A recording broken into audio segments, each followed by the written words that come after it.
This is today's Bible reading. Transition, the book of Ruth. The book of Judges, like many histories, presents only the wars and battles of its time. The book of Ruth deals with what average people were doing between those worlds. It describes a stable society governed by wise elders, in which the laws of the covenant are respected and kept. For instance, the law demanded that if a man died before his wife had borne him children, his nearest male relative should marry the widow and raise up an heir to the one who had died. Under this law, Ruth eventually marries Boaz. The book also pictures more peaceful relations with Israel's neighbors than does Judges. Naomi moves back and forth between Israel and Moab, and her sons take Moabite wives. This intermarriage alone is surprising, but even more startling is that the mixed marriage of Ruth and Boaz is blessed by God and produces Israel's greatest king, King David. Now, the book of Ruth, chapter 1. Elimelech's family goes to Moab. Now it came to pass in the days when the judges ruled that there was a famine in the land, and a certain man of Bethlehem, Judah, went to dwell in the country of Moab, he and his wife and his 2 sons. The name of the man was Elimelech. The name of his wife was Naomi, and the names of his 2 sons were Mahlon and Chilion, Ephraimites of Bethlehem, Judah. And they went to the country of Moab and remained there. Then Elimelech, Naomi's husband, died, and she was left, and her 2 sons. Now they took wives of the women of Moab. The name of the one was Orpah, and the name of the other Ruth. And they dwelt there about 10 years. Then both Mahlon and Chilion also died. So the woman survived her 2 sons and her husband. Naomi returns with Ruth.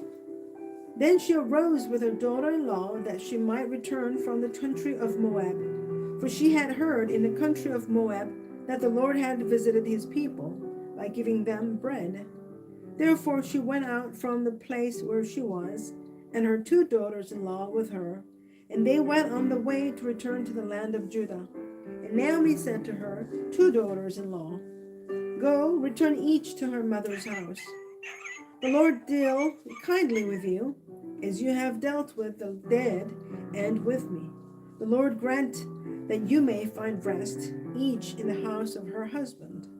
So she kissed them, and they lifted up their voices and wept. And they said to her, "Surely we will return with you to your people." But Naomi said, "Turn back, my daughters. Why will you go with me? Are there still sons in my womb, that they may be your husbands? Turn back, my daughters. Go, for I am too old to have a husband. If I should say, I have hope, if I should have a husband tonight, and should also bear sons, would you wait for them till they were grown? Would you restrain yourselves from having husbands?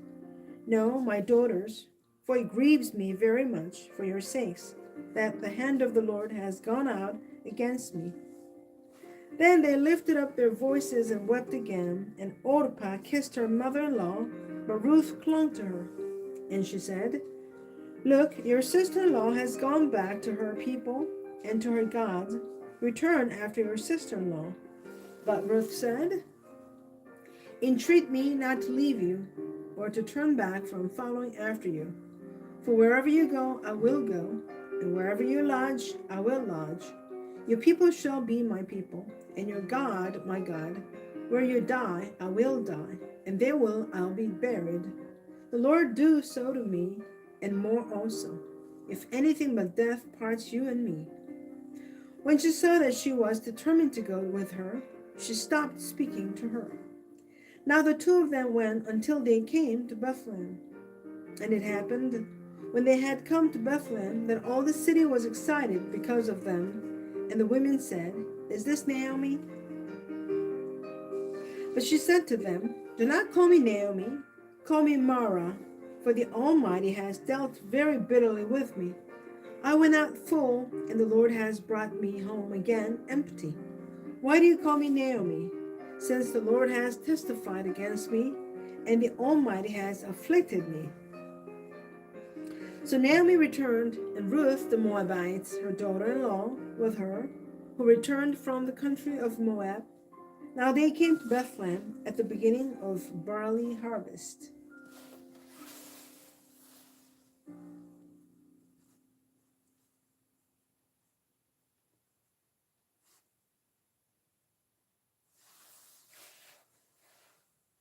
Chapter 2. Ruth meets Boaz. There was a relative of Naomi's husband, a man of great wealth, of the family of Elimelech.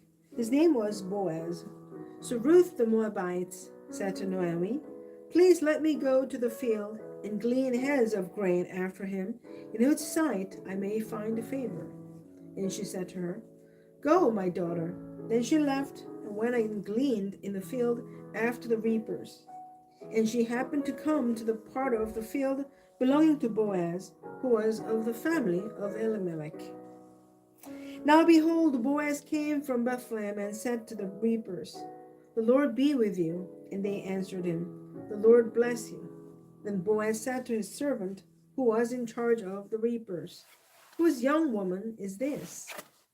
So the servant who was in charge of the reapers answered and said, It is the young Moabite woman who came back with Naomi from the country of Moab. And she said, Please let me glean and gather after the reapers among the sheaves. So she came and has continued from morning until now, though she rested a little in the house. Then Boaz said to Ruth, You will listen, my daughter, will you not? Do not go to glean in another field, nor go from here, but stay close by my young women. Let your eyes be on the field which they reap, and go after them. Have I not commanded the young men not to touch you? And when you are thirsty, go to the vessels and drink from what the young men have drawn. So she fell on her face, bowed down to the ground, and said to him, Why have I found favor in your eyes, that you should take notice of me, since I am a foreigner? And Boaz answered and said to her, It has been fully reported to me, all that you have done for your mother-in-law since the death of your husband, and how you have left your father and your mother and the land of your birth, and have come to a people whom you did not know before. The Lord repay your work, and a full reward be given you by the Lord God of Israel, under whose wings you have come for refuge. Then she said, Let me find favor in your sight, my Lord, for you have comforted me, and have spoken kindly to your maidservant, though I am not like one of your maidservants. Now Boaz said to her at mealtime, Come here and eat of the bread, and dip your piece of bread in the vinegar. So she sat beside the reapers, and he passed parched grain to her, and she ate and was satisfied, and kept some back. And when she rose up to glean, Boaz commanded his young man, saying, Let her glean even among the sheaves, and do not reproach her. Also let grain from the bundles fall purposely for her. Leave it that she may glean, and do not rebuke her. So she gleaned in the field until evening, and beat out what she had gleaned, and it was about an ephah of barley. Then she took it up and went into the city, and her mother-in-law saw what she had gleaned.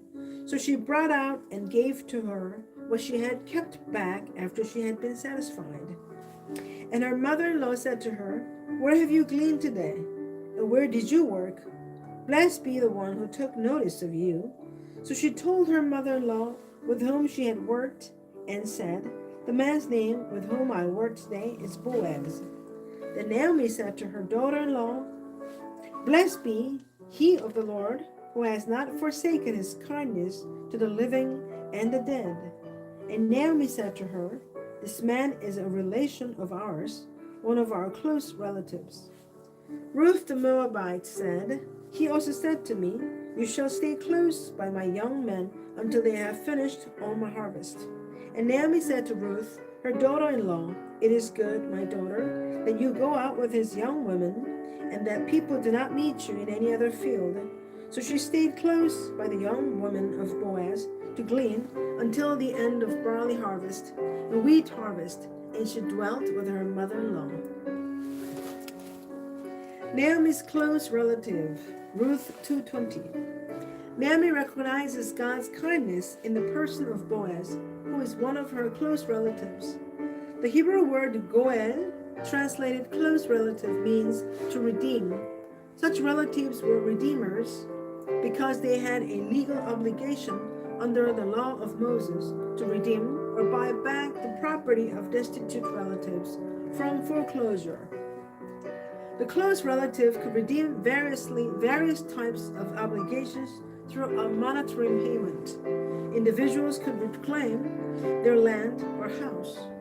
An indentured servant could be redeemed from servitude. A religious offering could be reclaimed, yet some redemptions were not made with a sum of money. The closest male relative of a murdered Israelite was a blood redeemer. This avenger of blood was required to avenge the blood of the dead kinsman with the life of the murderer. The closest adult male relative of a deceased person was required to assure the economic welfare of the deceased kin. In this case, the legal custom of the close relative was very similar to another legal custom, the deliberate marriage. The close relative was to continue the name of his deceased male relative by legally acquiring the dead man's wife.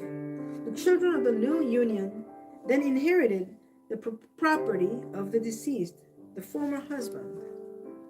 Naomi hoped that Boaz would accept his dual responsibility as a close relative. One responsibility was to redeem Naomi's land, which she had sold in her destitute conditions. Yet a second responsibility was to marry Naomi's daughter-in-law, Ruth, continuing the name of Ruth's dead husband.